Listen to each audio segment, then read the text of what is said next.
Shanti, good evening, and welcome everyone to our Saturday online workshop series.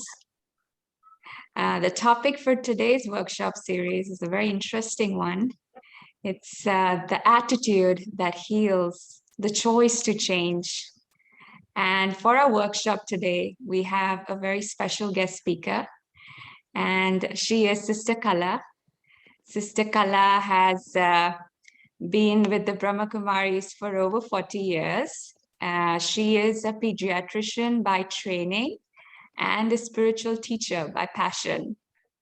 She is the founding director of the Point of Life Foundation, an organization that works to bring increased awareness of the influence of spirituality on physical health.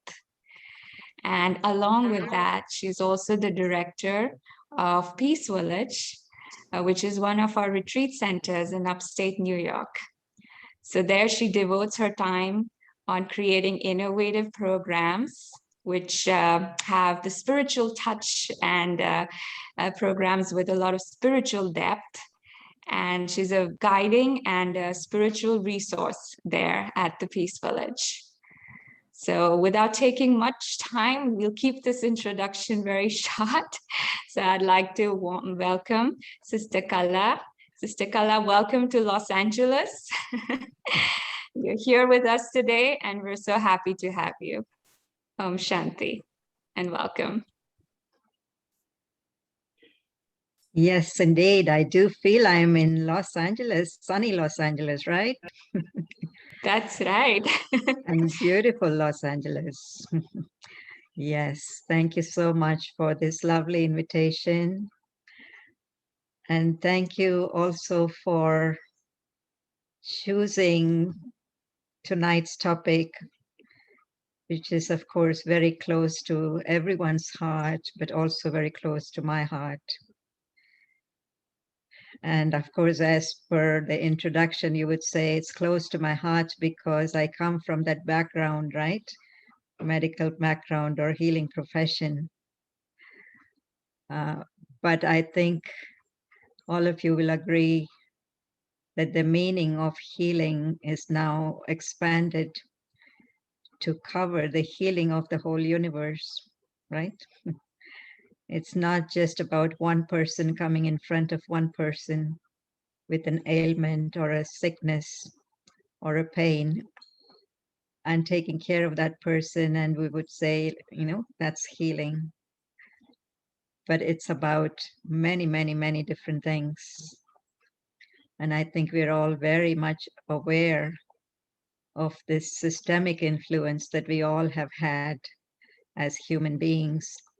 First of all, on our body, on each other, on our minds, on nature, on the state of the world, on the state of all of the systems that we call as the systems of the world. So I think it's really about bringing back to that original state of health and well-being, everything and everyone under the sun, including the sun, right? And you would all agree that even the sun needs healing, maybe. Yes. And I say that because, there in Los Angeles, you have the bright sun all the time, but not necessarily us here on the East Coast. So there's lots of changes that have happened that have been the result of our life and how we have led our lives. So I'm very sensitive to the fact that healing is a huge subject. And so I think we're just going to kind of start scratching the surface of how we can play our little part, how we can give our little finger, as we usually say. It's a huge mountain to be lifted, but how can we give our little finger to lift that huge mountain of a world that is sick in many ways, right? So where do we start? Perhaps we can start with just a short reflection. Each one take a few minutes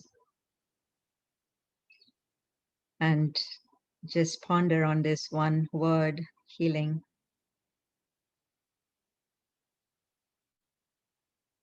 and with what it brings to your mind.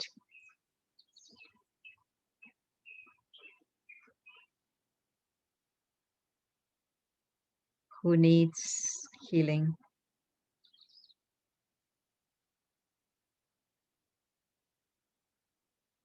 Who can heal?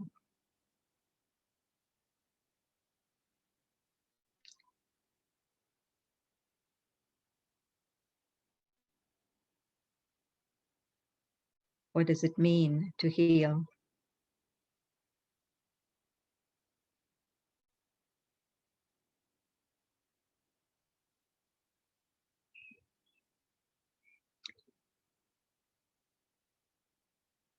And how could that healing come about?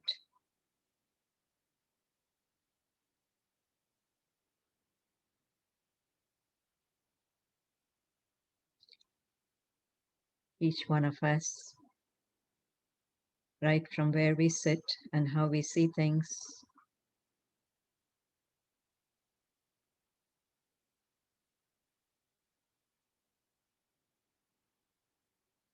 how could we participate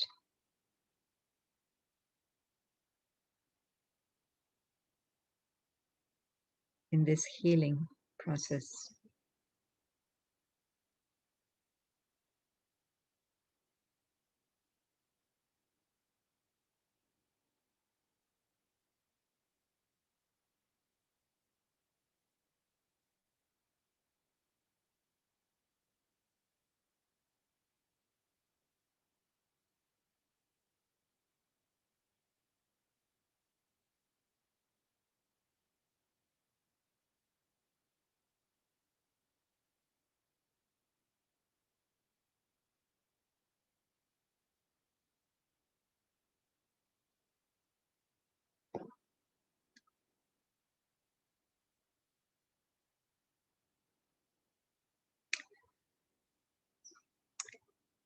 I know these are just a few minutes and few moments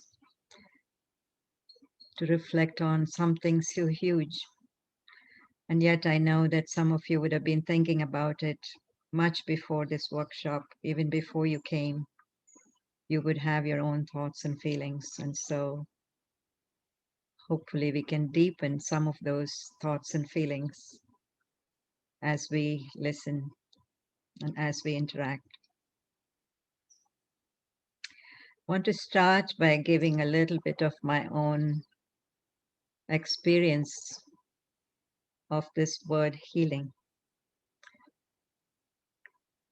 When I started with my medical career, healthcare career, it was not something that was often used, this word healing. What we talked about was what's the treatment, what's the cure, right? We didn't often talk about healing. And I think that's a reflection of the state of where that whole profession stands today. Of course, that might have changed today, but way back when I was in medical school, this is what I was thinking that, we never even, yes, of course, in a very technical way, we would talk about healing, but not necessarily healing in a holistic way. We would think about, fixing something, curing something, treating something, but what is involved in that process, that how do we facilitate that healing process? We didn't much think about it. And it's not until I was in the spiritual um, life, I should say, I was exposed to the spiritual concepts that I started to even think about this. And even then, it took me a long time to connect with this word healing, because healing was often connected with, something that is not traditional. For example, something that the traditional medicine did not believe in, and it was kind of not proven It was not evidence based, and it was just, holistic, quote unquote, holistic ways of healing. But really, it took me a while to connect with this basic word, healing. And when I really think about it now, healing is something, that we as human beings are so gifted with. That is such a natural phenomenon. It's such a natural part of being a human. Now, of course, you get a little scratch or you get a little wound somewhere, and there's not a lot that you have to do, for that little scratch or that wound to heal. It kind of just is asking for time in most instances. Of course, yes, you have to take care of it, clean it, protect it, and, not allow it to get infected and so on and so forth. But really, come to think of it, look at little children, how they heal so fast. And of course, as we age, that healing process takes longer and longer. So there's something about the natural quality that we are endowed with in terms of physical healing.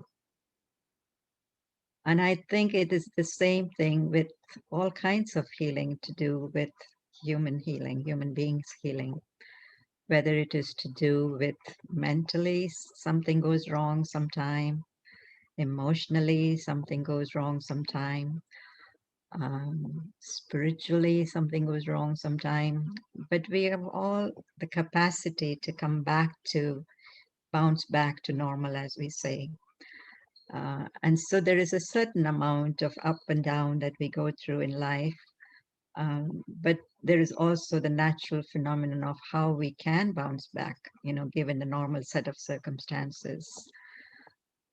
But then again, looking at the state of everything today, looking at the state of health today, looking at the state of the world today, looking at the state of the climate affairs today, looking at the state of relationships today, I think you begin to wonder that perhaps, yes, we've been healing, but we've been healing on a superficial level. And that was exactly what my experience was coming to spirituality, especially coming from a practice background of medicine, pediatrics, particularly, that what we were able to do is just touch the tip of the iceberg of this huge bump and, this huge ice block of what we call illness or disease. Yes, of course, somebody comes with a symptom, somebody comes with, specific thing going wrong, and we are able to identify. And of course, these days, what's happening more and more is, you're not even having a symptom, you're just finding out casually that something terribly wrong is, with your intestine or with your body or some part of the body. And so there's so much that's hidden that we don't even know of. And all of a sudden, one fine morning, just because of a blood test or just because of a doctor's visit, we get to know that this is what's happening. So, how does it all come about? How do we end up in a situation where we don't know where, our disease has come from or our pain has come from or whatever? And of course, we have come to believe that that's part of life. And yes, definitely it's part of the life as it is today. But my thinking when I came was, and when I was exposed to the whole concept of the spiritual underpinnings, of our whole living and our way of living, uh, I really began to realize that what we have been doing, as I said, is just touch the tip of the iceberg of illness, which is really about something much deeper that's happening, in the mind, in the spirit, in our emotions, in our soul, so to speak. And so, where do we start? Which comes first? Is it that we can fix the body and then that will also fix the mind? Is it that we have to fix the mind first and then, of course, it can fix the body? What comes first? And so, this was like a big question. But understanding the self as a soul, as a spirit, actually put a lot of light in this whole healing process. And furthermore, understanding the whole dynamics of the soul with the body, with the matter, with the universe, with each other, put even more light on how we can heal perhaps relationships, how we can heal some of the imbalances that we have created in nature, how we can heal some of the even the major relationships, the conflicts in the society, between races, between religions, between this and that. So it's like a step by step, that we have to, and it may seem like a humongous task that we are taking on, but also a lot of solace and comfort came that, whatever we start inside, if it is genuine, if it is a genuine healing of the self, of the spirit, then little by little by little, it will begin to impact every aspect of life, starting, of course, from the body, our own living environment, our living relationships, and of course, in a bigger scope of things, if enough of us do it, then it will also impact the healing of the energies around in the world. And so I found a lot of hope when I came to the path of spirituality, that healing is something that is a natural phenomenon. The only thing that we have to do is allow it to happen. That we should not come in the way of healing, which is what mostly happens, right? Were we meant to be in pain? No. Why are we in pain? Why do we experience pain? Something went wrong, right? So if you're walking along the path, you don't experience pain. But if you fall down, if you hurt yourself, then you feel the pain. You've hurt a part of the body and that hurts. So in the normal run of things, we are not meant to experience pain and discomfort. But because something went wrong, whether consciously or unconsciously, whether we like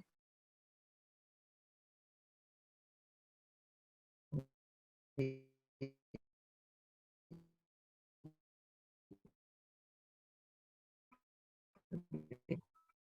admit it or not,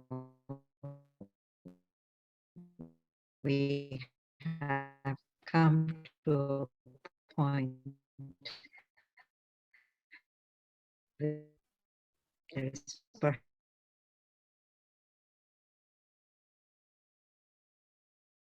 being, and of course, today's topic has a lot to healing through attitude. And again, what attitude look, right? And what do we mean by that most of the times? Attitude, not very good meaning, right? It usually use negative, the positive effects. It's something that somebody carries, things getting better. So therefore we say this one has an attitude. But attitude is both ways, right? Attitude is something that we create, and it's something that we actually carry with ourselves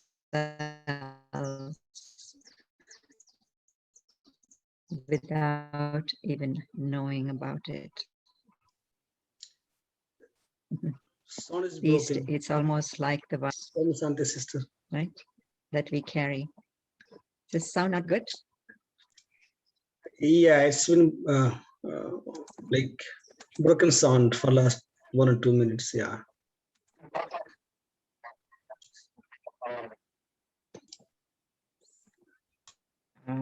Okay. How about now? Little bit better or no? Yes.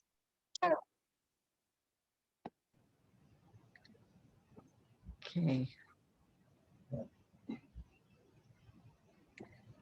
So I'm going to try and continue. And if not, then I'll have to disconnect and connect again, right? Are you able Yes. to hear me now? Yeah. Yes, we can hear you. And maybe people can turn off their video, that might help. Okay. Except for me, right? Yes. Okay.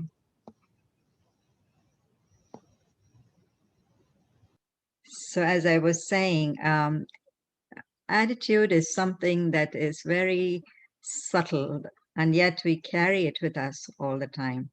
Sometimes even thoughts, we become aware of our thoughts. But attitude is something that we oftentimes, it's like an underlying thing, and we don't even know about it. We are not even aware of it. And so what happens is automatically the attitude kind of shows up in the way we act or interact or say things, even in the tone of voice or the words that we use. And so we sometimes are caught unaware, and people are caught unaware. How is the sound now? It's much better. It's good now. It's good now. Okay. It's good. Thank you.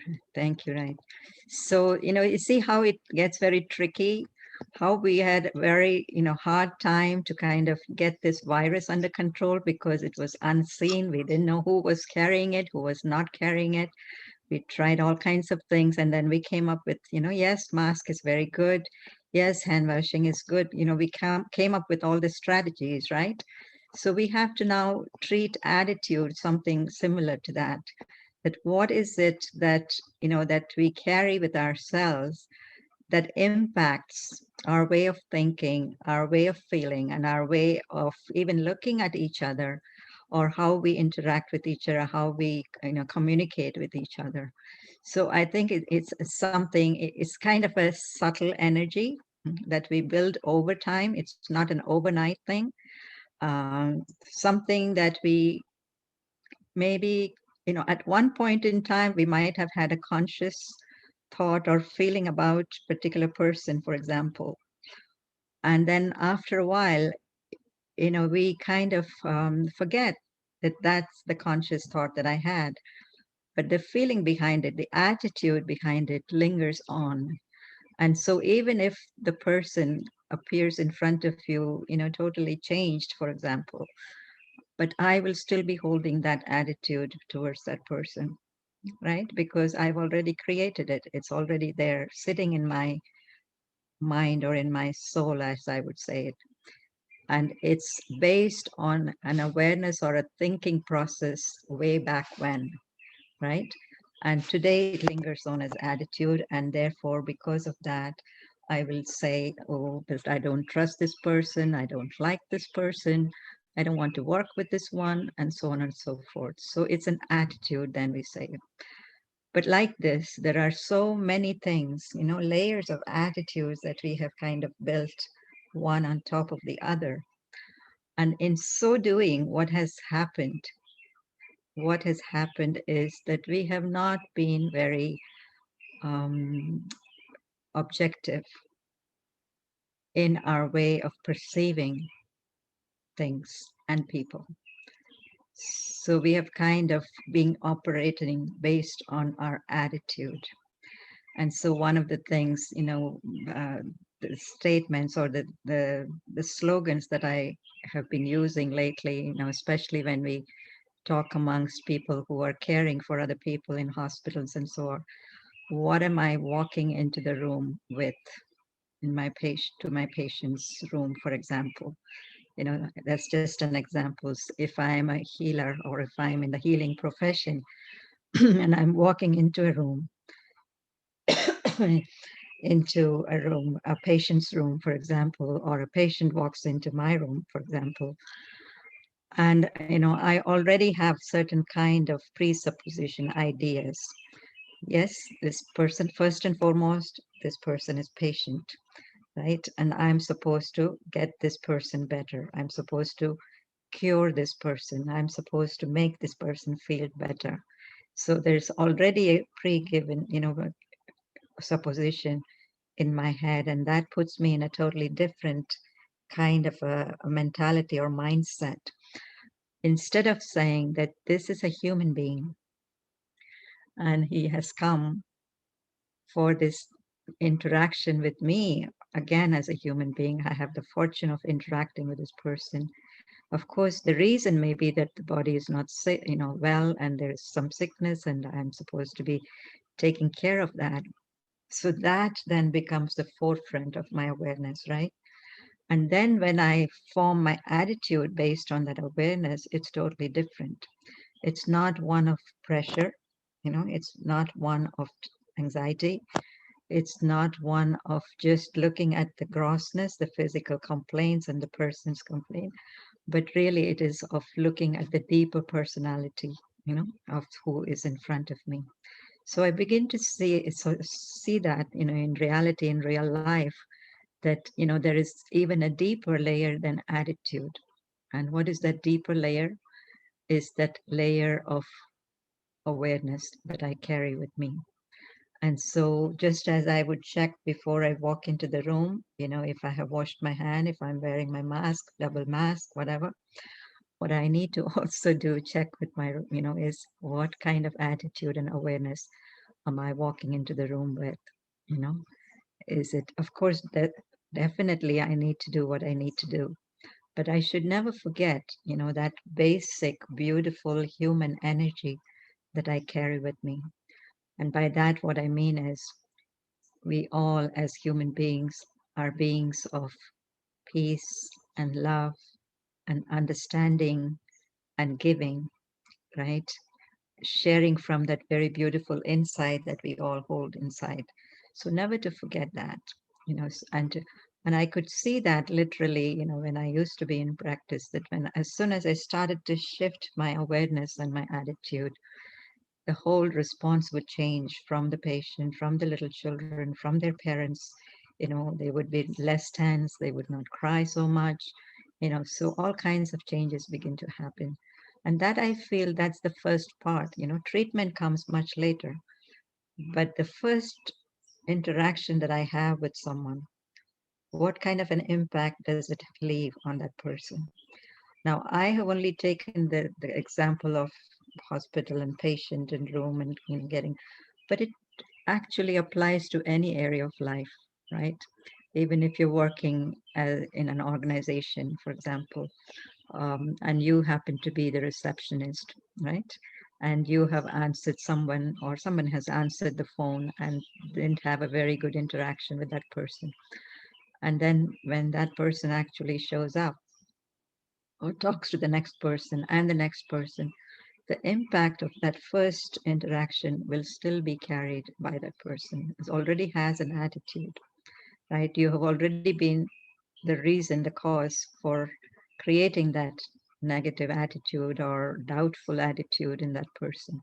So we begin to see how important these subtle exchange of energies is, because we live in a time when every little thing counts, right? Every word that someone says, every look that someone has towards you, because we've become so sensitive because of our own insecurities and so much going on around us. We have become quite anxious.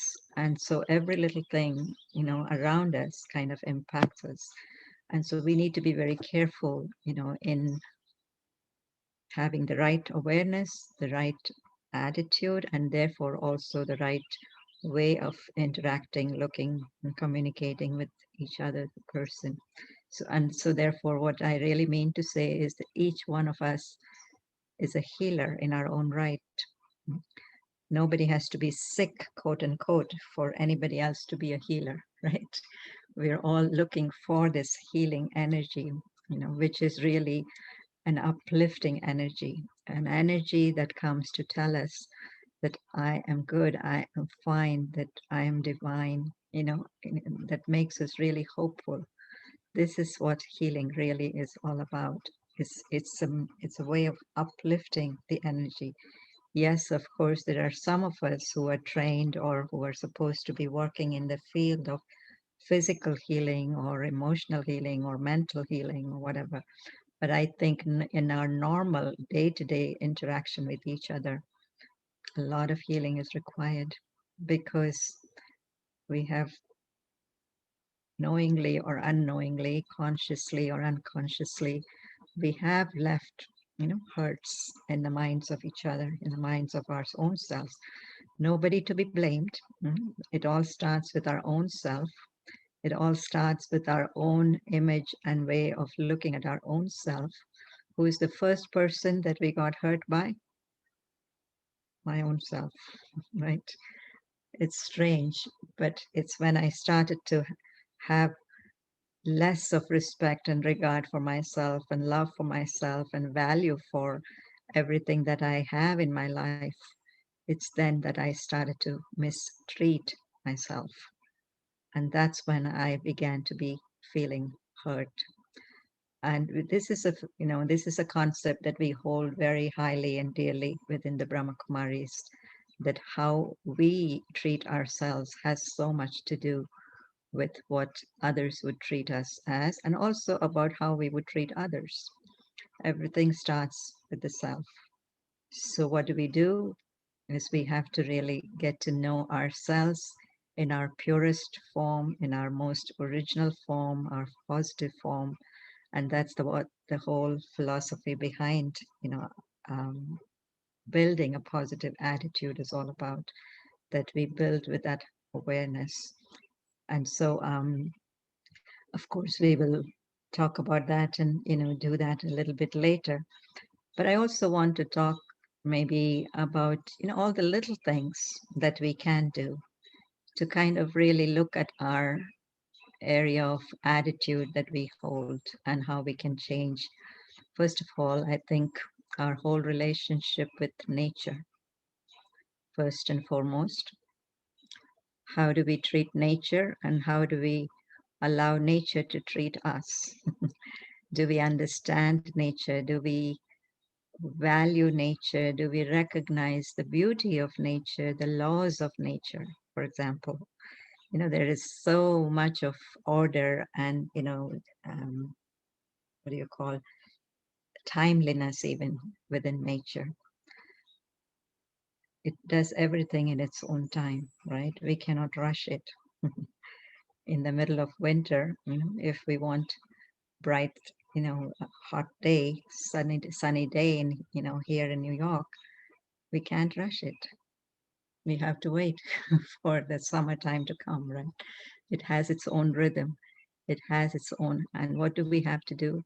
Is we have to align ourselves then with the ways of nature. I love this phrase, the pace of nature is it's very rhythmic. It's very slow, or it takes its own time. We cannot really rush it. And so one of the things that we have done to ourselves, which I think is kind of hurting ourselves, that we have tried to disregard this aspect of the pace of nature. We want to accomplish so much in so little time that we are willing to stay up the whole night, live through stay up the whole night to kind of present the project. So ambitious, so I wouldn't say egoistic, but ambitious for sure, and driven, so to speak. So it comes from, of course, a false sense of what is true accomplishment. What we call here the physical consciousness has kind of overtaken the spiritual consciousness and of that connectedness with nature, right? And therefore we will defy the clock. We will defy the 24 hours and we'll say, I can do it. But really the human body needs its rest, right? The human mind needs its rest. No? Same thing with food. We can say, I'll skip lunch today, I'll do, a quick, one today, I'll just do it over, my conference call or whatever. And we kind of put anything into the mouth. We don't even know what we're eating. Now, this poor body, it needs a little more attention, right? So it's really about, understanding, because body is actually part of nature. We feel very strongly about that. It's made out of the 5 elements, the molecules, the atoms of matter have come to create it. So regard for nature, understanding nature, aligning ourselves with nature has a lot to do with our daily habits, right? So even if we just start looking at our daily habits of eating and sleeping and resting and you know um, walking and exercising and all of that, so much of that is really going back to the pace of nature, mm, to honor that rhythm within nature, right? The second thing that I want to bring up in the way of talking about healing is the way we breathe. I think, and this has become a big thing these days, breathing. It's a year of breathing, almost. So it's small wonder that this virus, the main attack of this virus was on our breathing system, on the lung system, the pulmonary system. So we have disregarded or lack of respect for the way we were meant to be, the way we were meant to breathe. Mm. Now you will ask me, what do you mean? How are we supposed to breathe?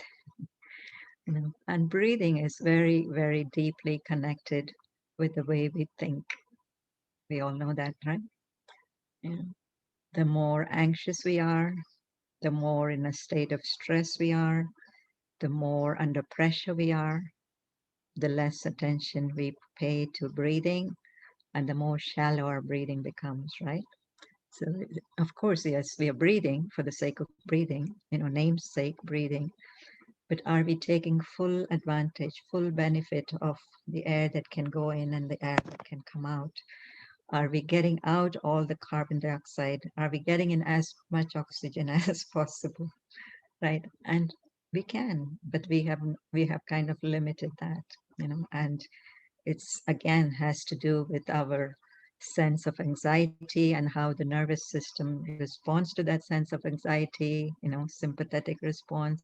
It gets under pressure, the heart rate goes up, all kinds of other problems come in. But anything that one little step that we can do to cut off that vicious cycle, to change that vicious cycle, is to pay attention to our breathing, right? And this is why um, even before we can start to work on the mind, which is a little bit more subtle, and maybe you will say it's a little bit more difficult. But breathing is something that we can see and feel and perceive, right? And we can change it quickly. So one of the things I have been trying with myself and finding a lot of benefit from is paying attention to breathing and aligning it more and more to that natural rhythm, slow rhythm, right? Inspire, taking in breath, taking out. And these days there is a famous, there's a common belief that taking out, which is our expiration, is just as important or perhaps even more important than breathing in, because we accumulate a lot of toxins, and we are really not giving ourselves the advantage of the full effect of breathing well when we don't do that well. So count in to 4, count out to 8, something like that. So it kind of gives a message to the brain, when we start consciously start paying attention to our breathing, pattern. What it is doing is it's giving a message to the brain that everything is okay. And when we start breathing fast or shallow, the brain is getting the message, recirculating that message that there is something wrong. There's something that you're under stress for. So you have to breathe shallow. You have to breathe fast. So again, it's like a cycle, a vicious cycle that sets in motion. So what I'm thinking now is, what are some of the quick fix ways of changing the deeper habits and the attitudes that we hold? It may not be so easy. Say, for example, if you're in a situation that is tense or in a difficult situation with a person, it may not be so easy to change the way you think about that person instantly, and you may get into an argument or you may get upset or whatever. But one thing that you can definitely do is take a little bit time for yourself and say, let me take a few deep breaths in and out. Let me feel that calm space in between, because when you start doing that, you're able to access, something that is calm inside you, a clarity inside you, sense inside you, and you'll say to yourself, why am I getting upset over this? It's not worth it, right? All it takes is that little moment of pause to to kind of discern, to see, what am I doing to myself? Before I can even heal others, what am I doing to myself? How am I treating myself? Is this really worth all my overthinking and getting upset and all that? No, it's not. So there is that chance that we have at every moment of our life where we can pause, we can stop, we can calm ourselves down, and we can use that original sense or that original wisdom that we've all been given. And that wisdom is to go towards healing rather than hurting. When we do this life too fast, we are going more towards hurting than healing, right? So that's something that I wanted to just put out there. What else is there that we hold in our attitude that's hurtful, and what can we change so that, we can again reverse that equation, right? And of course, we all know that life is all about giving and taking, giving and taking, right? How many of you think that giving is healing or taking is healing? Yeah. Which one is more healing, you think? Giving. Is giving more healing? Giving. Yes, Yes. yes, giving provides more healing. Really? And really, Mm. Anybody think otherwise? I guess you must be all speaking from experience, right? yeah. Yes, yes. I think receiving is also a healing, Mm, particularly when it comes as a blessing. beautiful, beautiful. Yes. I think it depends on what we are giving and what we are receiving also, correct? Right. Yes, yes. When you think of giving or receiving, we are usually thinking just about physical. But even when we talk about the physical, I think we all have this experience that when somebody is in need of something, and when you have that something and you kind of take it out of your pocket, and when when you're able to say, oh, I have what you need, and when you just offer it, even it may be just a little safety pin, right? Sometimes it happens, somebody's just looking for a safety pin, and it's very important for them at that time, and you happen to have it in your handbag and you just hand it to them. How good you feel. So it wasn't just Really about, nice. because as soon as you're being useful to somebody, right, there is an upliftment of spirit already in that moment, and you feel like, that's, you're feeling lighter. Even if you had a little pain, sometimes it goes away. We have some older people here and people who are not so, well to do here in Peace Village. And of course, obviously their body must be in pain. But as soon as we say to them, today we really need your help, can you come and help us? And of course, they will do it, and they'll go out of their way to not even think about their pain and come and do it. And after that, what do you think they feel? They say, I didn't know where that pain disappeared. You know, I had such a bad backache, or my hands were paining so much. But as soon as I started chopping the vegetables, it went away. And then when I went back to my room again, I got it back again. So sometimes it does happen that at that moment of giving, at that moment of sharing, At the moment of being useful, it really uplifts the spirit. And this is kind of something that I think we all need to look at in the big picture of things. That we've come to a point in time where we're all in a lot of need. We've become very needy. The soul has kind of depleted itself of a lot of positive energy. And so we are always looking, even when we do physically, we want recognition, for example, or we want to be appreciated, for example. And that also is a kind of receiving, right? Looking for something that you should be appreciated. And when we're not appreciated, we feel bad about it. So giving and receiving, it has a lot to do with the physical, but also with our spiritual stage, our subtle stage, where we are doing what we're doing, we're giving from a state of fullness.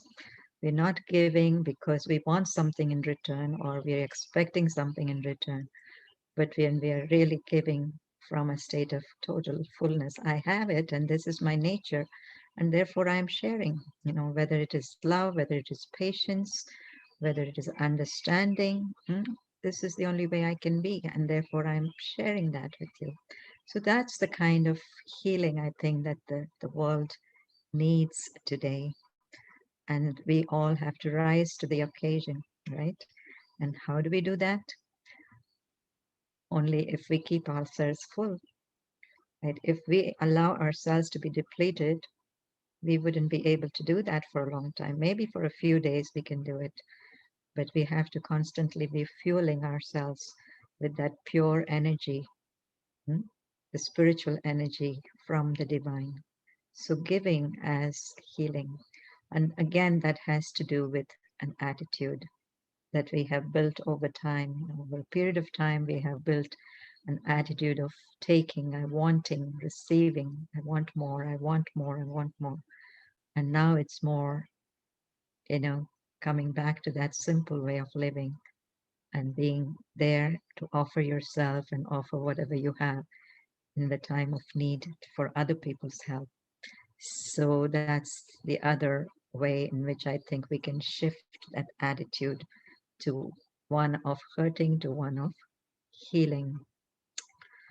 The other connection that I see a lot with is, when it comes to the attitude of healing, has to do with time, you know, especially for those of us who are in the field of, healthcare. This is one of our major complaints, that we don't have time enough with patients, right?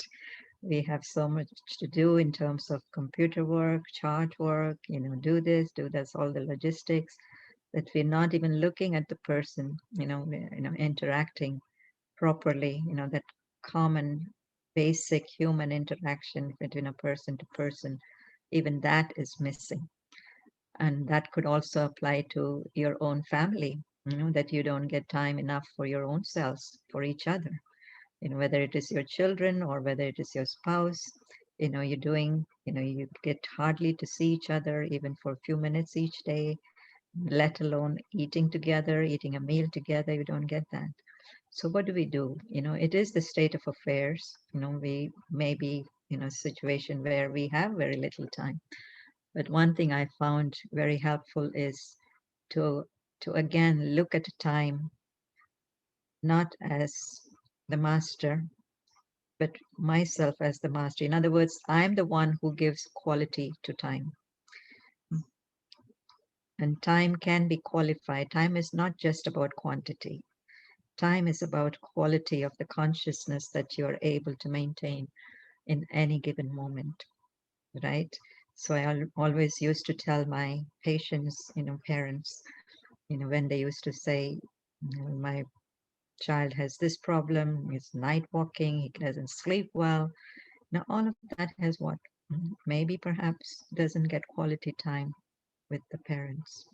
So, and of course, they would say that, I can't afford to. I'm working all the time. And, by the time I come home, he's tired, he's going to sleep. And I'm tired, I want to go to sleep. But no, even if we can take 5 minutes, right, with each other, but quality conversation, time, and it is really about the quality of our consciousness.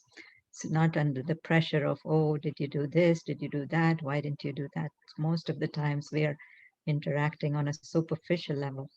And so that doesn't help to heal whatever has happened to that child in school the whole day, right? Maybe there was something that went in, that he was feeling bad about, that you need to kind of talk it through. So all of that requires just your presence, even if it is 5 minutes, just your calm, cool presence, acknowledging that person as a soul, not even necessarily your child, your son, but just as a human person, as a beautiful child of God. Can we interact on that level? So that, that's expanding time, I think, is one of the ways that we can really add that healing quality to ourselves, especially for those of us who are in intimate contact and that contact time seems to be very limited. This is what we can do in terms of adding that quality of healing qualities, so to speak. Also, you know, we have forgotten to be human. Like I was saying, everything is mechanistic. Everything is what to do next, how did it happen? Everything is on a superficial level. But what about addressing our feelings, addressing the way we, um, impact each other, the way we kind of act and, with each other. So it's very important to, even if it is something that I have done wrong, for example, it's okay. I can accept it. It's okay for me to accept my own mistakes. And in fact, I find that that's one of the most powerful ways, tools of healing, to actually accept myself as I am and to accept my actions, whether they are good and positive or whether they are the other way around. Sometimes we do things not knowingly, not consciously, and yet, it has hurt somebody. It's had a negative impact on something. And as soon as I realize, I can say, yes, I should not have done that, but I will change. I will pay more attention next time. But if we don't allow that to happen, and if we allow our ego to kick in and to support that mistake, one on top of the other, on top of the other, we are bringing that feeling of burden on the self, right? And that is hurting ourselves more than healing ourselves, let alone the relationship with each other. That's another story. Of course, we're not going to be able to rectify what's happened. But first and foremost, what am I doing to my own self? Let me just be in that human level of acknowledging, accepting, appreciating. These are all the basic human abilities that we have been gifted with. And so are we using it, or are we just operating on a mechanistic way? And it happens even with highly spiritual people, even, when we get too busy with something, we can get very, ordinary in our way of interacting, just getting things done. And I am speaking for myself, actually. So when it gets very hectic, I do forget that, I have forgotten to acknowledge this person that I'm working with as a human soul, as a beautiful being. I have forgotten to do that. And when that happens, you know, I'm in my own ego. And that's the most hurtful thing, I think. The next thing that I want to also address is attitude, and has a lot to do with attitude. That if I have developed an attitude that is not in keeping with my original nature, my own true nature of peace and love, and I'm not stable in that awareness of peace and love, then I tend to react to things more than act, right? And there are plenty of opportunities in every day. Every moment is a choice for us to act or to react. Yes. Every interaction, every action, even habits, that we have created over time. Sometimes, they're just routine. And that also I feel is a reaction. It's a reaction to what I have already, built as my habit. But can I be very original, you know, in my pure awareness of who I am, what this situation needs from me, what this person is asking of me? Can I just be in that moment and start fresh? Mm, Almost like we say, we often compare our action reaction cycle. When we act, it's like sowing a seed, something fresh, something new that's going to bring beautiful fruits and flowers. And when I'm in the bondage of actions and I'm reacting to something that has already happened in the past, I'm keeping that in my memory and therefore I'm reacting in certain way. Then what am I doing is I'm binding myself even more and more, like I'm putting myself in handcuffs on myself. This is the only way I can be. And usually you will find that when I react, it leads me in a negative direction, in a direction of feeling negative about something.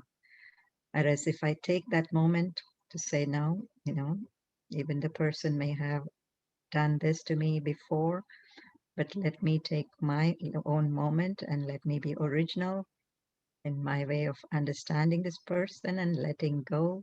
Sometimes it may have to do with forgiving, letting go. It's okay. I can do that. Mm. And so then it's like starting something new for the other person. And that I feel is healing, very healing. And this particular time that we are in this state of the world that we are in, the state of relationships, whether it's personal or, in a more social or even on a national, international level, racial level, whatever it is, we are mostly doing whatever we are doing based on past. We were treated like this, and therefore we are going to be treating you like this. And of course, there may be a lot of truth in it, but where does the cycle stop? Where does the vicious cycle stop? It doesn't, right? It goes on, increasing the negativity in the world. And so this is our time to take that stand and say, no, we are, as human beings, we are divine. We have a lot of divine qualities in us. Let's call those qualities, to come to our rescue now. Let's put aside whatever went wrong and let's start fresh. So I think this is an important element of, how personally we can heal ourselves, our relationships, and of course, heal nature also, the same thing. If you look at just, the superficial or the physical ways, I should say, of healing nature, like, so many things that we are doing for climate change.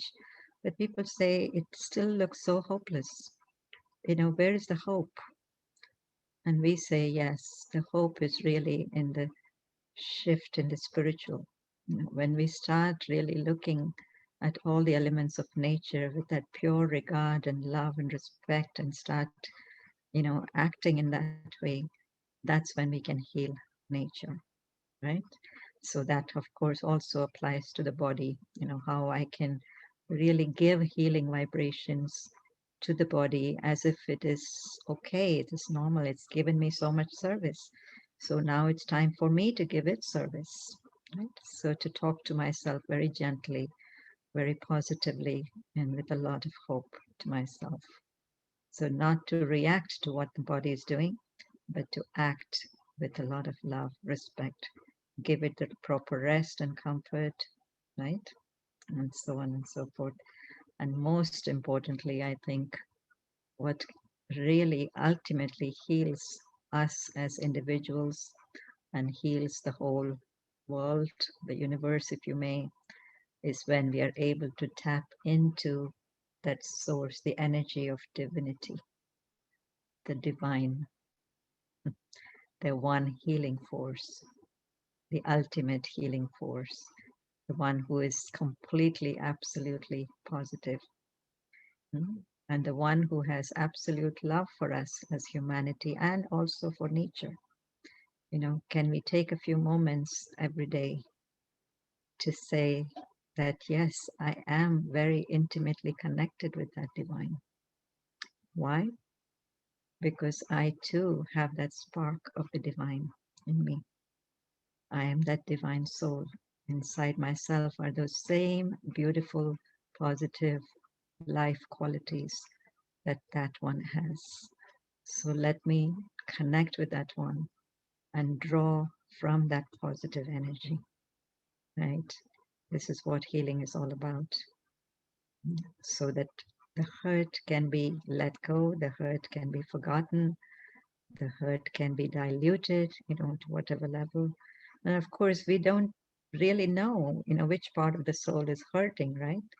And yet, there is something that is lacking, which is why sometimes we react, or we looking for recognition, or we're looking for this or looking for that. So now is the time to really go to that ultimate surgeon, right? The supreme surgeon, we call him the spiritual surgeon, so that that spiritual healing and the healing of the hearts can happen. It's the hearts that have been damaged, and therefore we are having lots of problems with the heart also. Yes.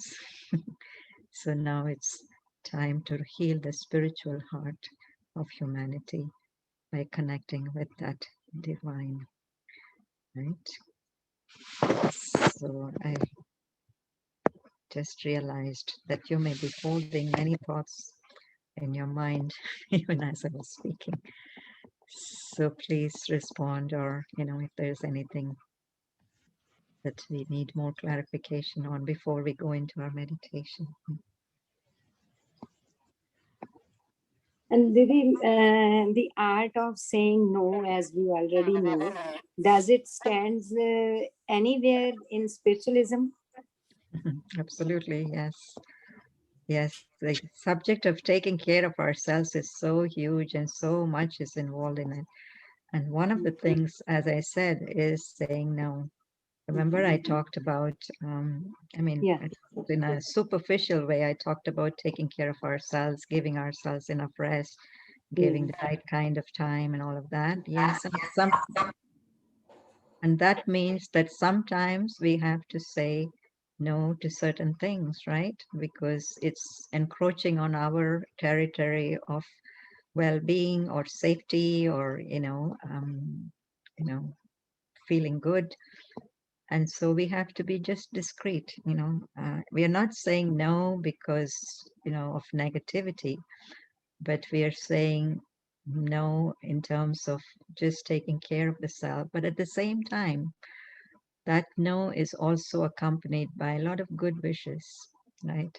Internally, even though I am not able to do what this person is asking me to do, I still maintain a lot of good wishes that yes, this whatever he's asking, she's asking, can get accomplished, and they will get enough help from someone else, right? So we shouldn't, hold any kind of negative feelings for that person, for example, right?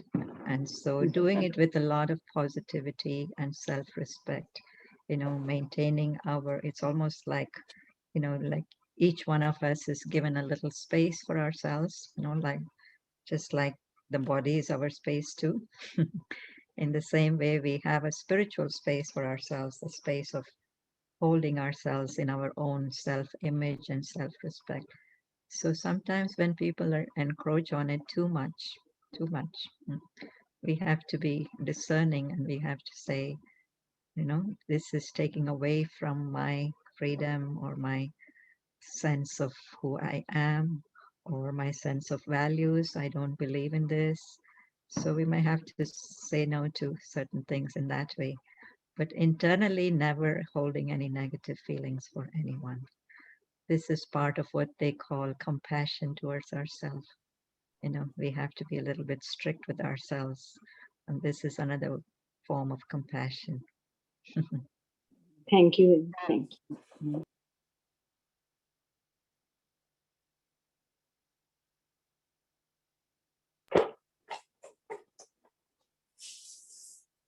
I think we use generally all types of qualities of our soul. Otherwise, if we just pick up one, then I think we will be making wrong habits in others, no? Right. Yes. And there are opposites of qualities also. Yeah, yeah, So you have to be balanced in your qualities. No, sometimes, for example, you can be very helpful, very resourceful. Anybody comes and asks you to help, you're ready to help. That's a good quality.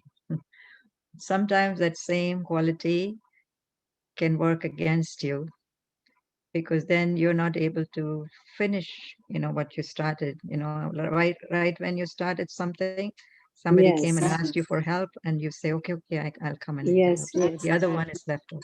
So you're Mhm. lacking focus then, right? You're very helpful, very flexible, but the focus is not there. So in this way, full spiritual growth has to do with developing all these qualities.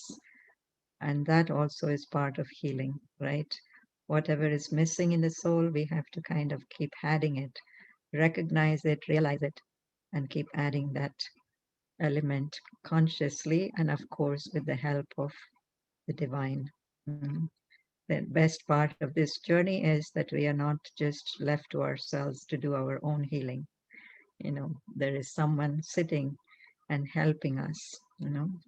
They say, no, even the touch heals sometimes. So the touch, we don't, of course, God doesn't touch us physically, but God touches us through thoughts, through vibrations, through beautiful, pure feelings. And we have to be able to catch that, to experience that kind of healing and filling ourselves with that. Yeah, that's very right, Didi. Thank you so much. Mhm. Question G. Gee, Yeah, I live in an environment. I know the place where I have to deal with. She gets into real tantrums. Every single day by habit, I'm being picked up for nothing. I'm not wrong. I know I'm not wrong. Even if I talk to some person a little 2 or 3 minutes, I talk not to have pleasure but to help out. That's misunderstood.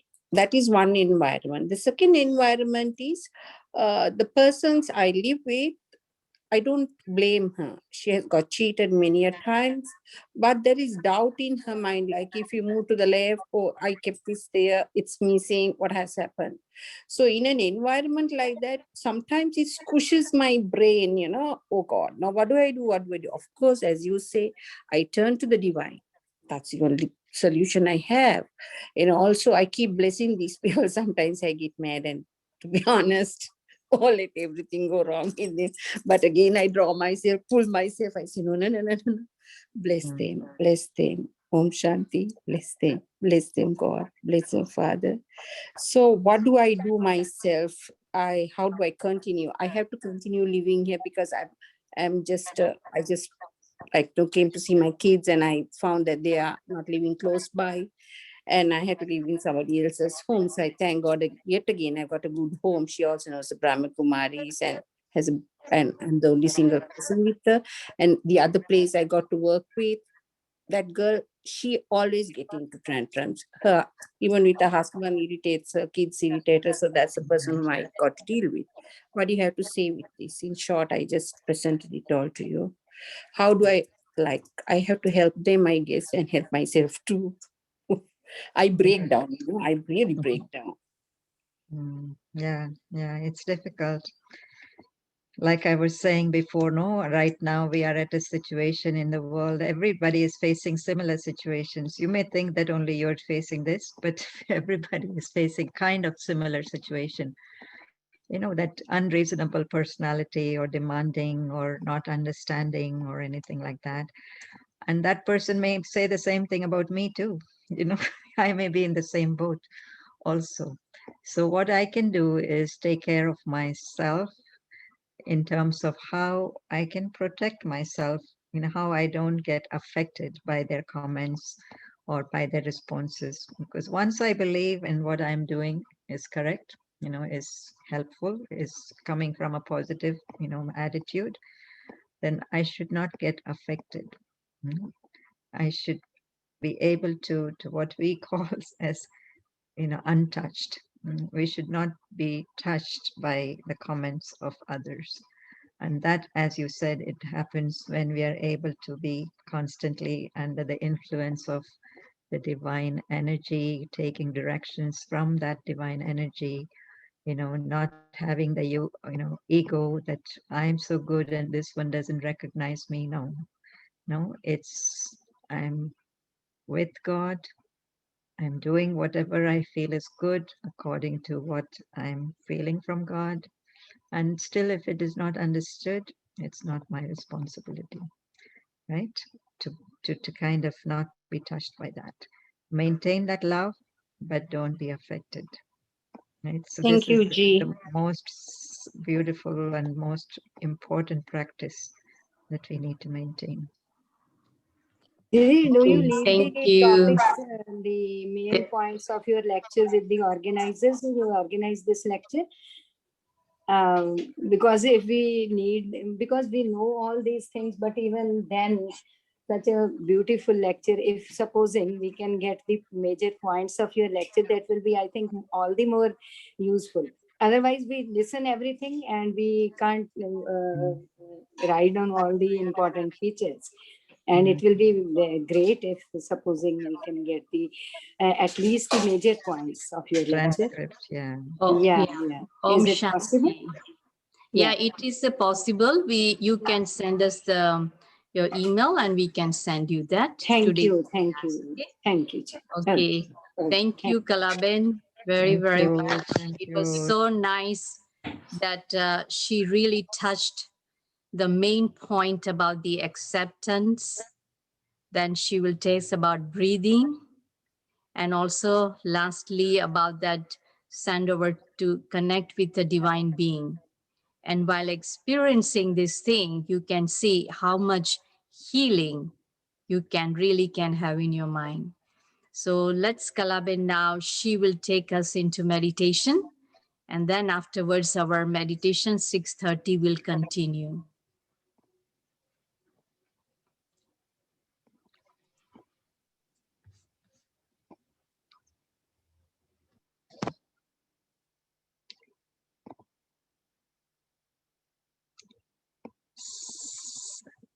So let's take a few moments to refresh our memory and our awareness.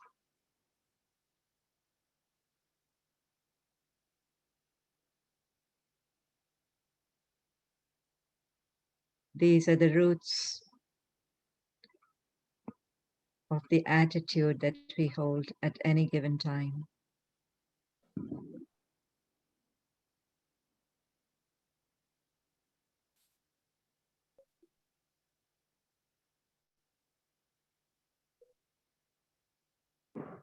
I remember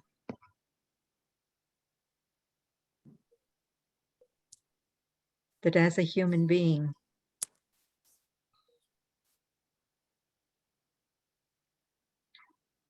I have been gifted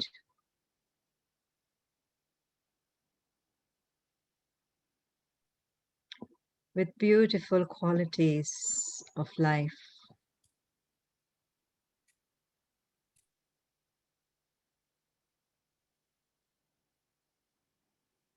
Most importantly,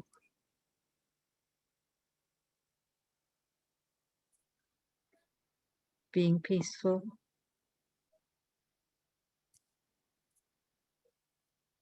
loving,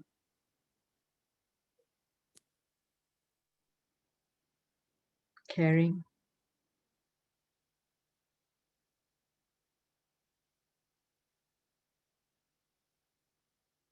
respectful,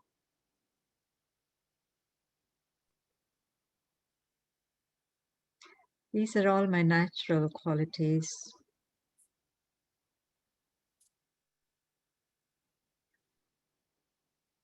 And the first one to receive all these qualities is my own self.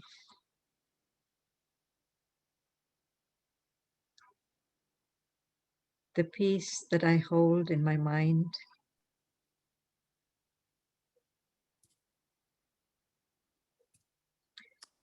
the first to receive this peace in the form of vibrations is my own breath, my own body.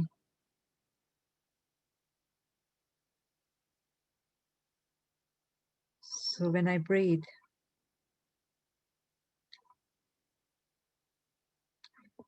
I'm not just breathing in air or breathing out air,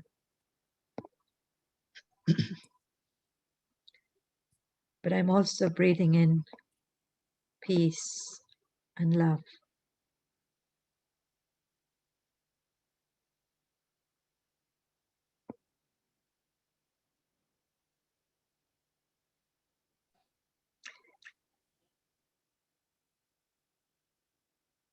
And in the form of vibrations,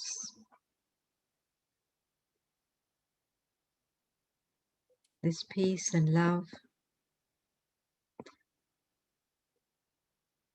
reach to all the cells and all the parts of the body,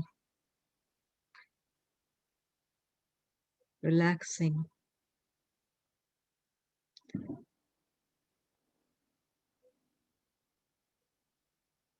healing, and reviving them.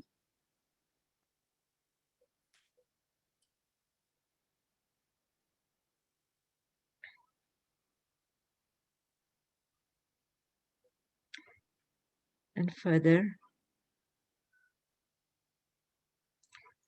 as I continue to maintain this state of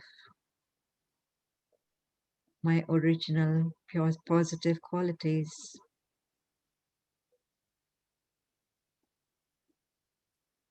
I'm able to draw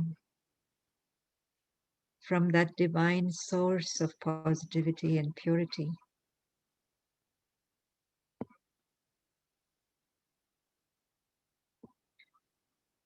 That even if I have anything left in my mind that is not making me feel good,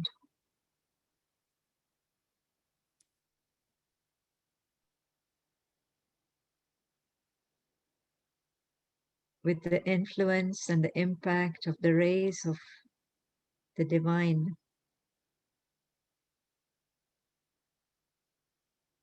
I'm able to let go of it.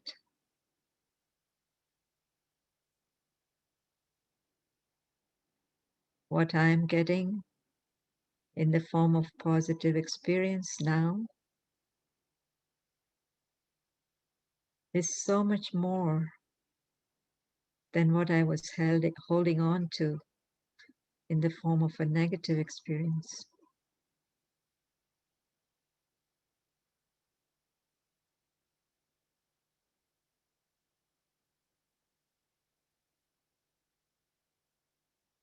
I value this moment, this experience much more.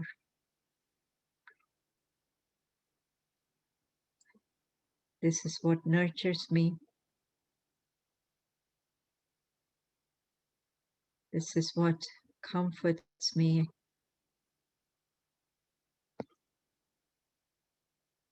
and heals me back to my state of balance and wholeness.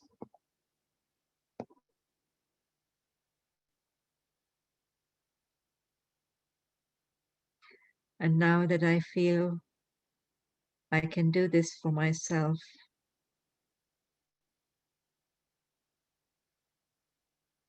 I feel strong to stand up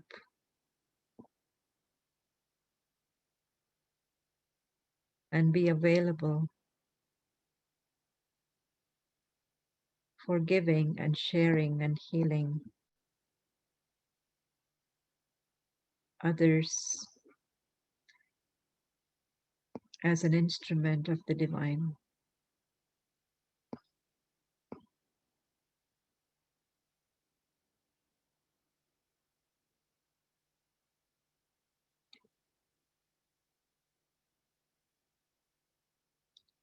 And this leaves me with an attitude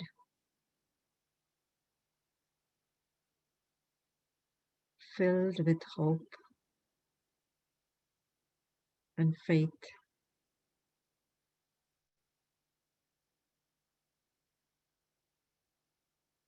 in the bright future that we all hold together.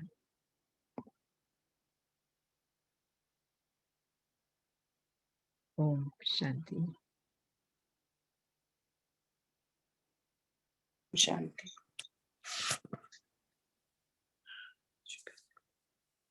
Om Shanti.